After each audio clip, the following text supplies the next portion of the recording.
Hey everybody, it's Colette Baron-Reid and welcome to the Universal Energy Forecast for this week, January the 19th, and we're heading into Mercury retrograde this week, so it'll be interesting to see how the cards, because we're going to be using the Wisdom of Avalon Oracle cards, say about this upcoming week and what we're all going to be experiencing as a collective, and then how that's going to apply to us as an individual. So we start out with the Swan. Now the Swan is talking about the transformation. So transformation always indicates change, right? It doesn't indicate static or status quo. So we know already entering into this week that we're thinking about at least change and how that applies to us, but also who we become as a result of the change.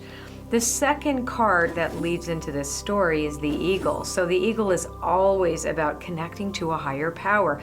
The card relates to the angelic realm, but really it is about, yet again, the spiritual element of life versus the ego-driven, man-made, if you will, element of life. So what is in the highest good for all, as opposed to what is in my wants, right? So what is higher?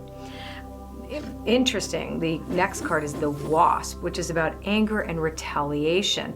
The card after that, I just thought I would tell you right away, is the Bard. So those two cards together, I wanted to read them because the Wasp is all about that real negative energy. It's about war. It's about the factions within us where we compare ourselves to other people and find ourselves lacking and get angry.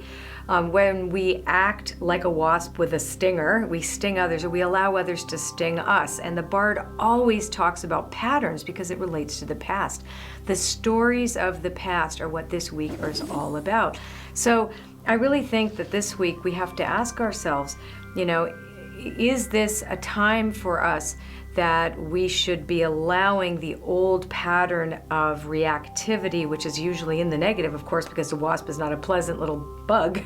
What do we do in a reactive way when we're triggered, and how can we transform that for the highest good of all? Because that's what these four cards are really telling us this week. And I think if we look at world events, and here's what I really want to talk about, because what's happening for us right now in the collective, and we're seeing all of this, and it really started, and those of you who haven't seen Robert Ohato's interview with me on the Jupiter retrograde in Leo, sorry, it's a tongue twister, you should really take a look at it, because we are all in this state, these 4 months of taking a look at how we experience ourselves in conditional creativity. When do we hold back because of fear of retaliation? When are we afraid to risk being ourselves or being our unique selves and allowing our souls to lead instead?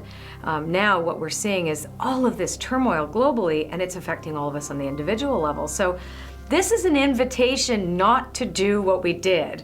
Those cards are clearly saying if we do what we did, we're going to get what we got. If we meet violence or anger or hatred with more violence, hatred, and anger, we just perpetuate. We know what that is. We've seen it in the past. We're going to perpetuate the old story.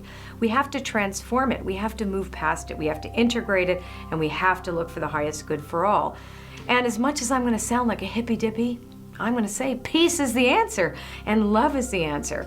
And this is what we really have to ask ourselves. How do we find peace within when the seeming conditions around us are presenting us with information that says we aren't in peace, that we should be egged on to react and retaliate when things are not according to what we desire? So this is really something to think about this week. Don't let yourself get triggered. Mercury retrograde's here. I think really on a 24-hour basis, all of us have to say, is it worth it? Is it worth it to pick this fight with my husband? Is it? Is it worth it to say to him when he doesn't like my hair? Or if I have a stain on my shirt to say, no, I don't.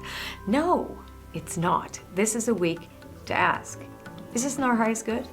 And act accordingly. Till I talk to you next time, I'm Colette Baron-Reid, and this was the Universal Energy Forecast. Traveling down the road, I didn't know that I was lost. I had tried too many shortcuts, and the cost left my heart broken. So I had it closed for repair.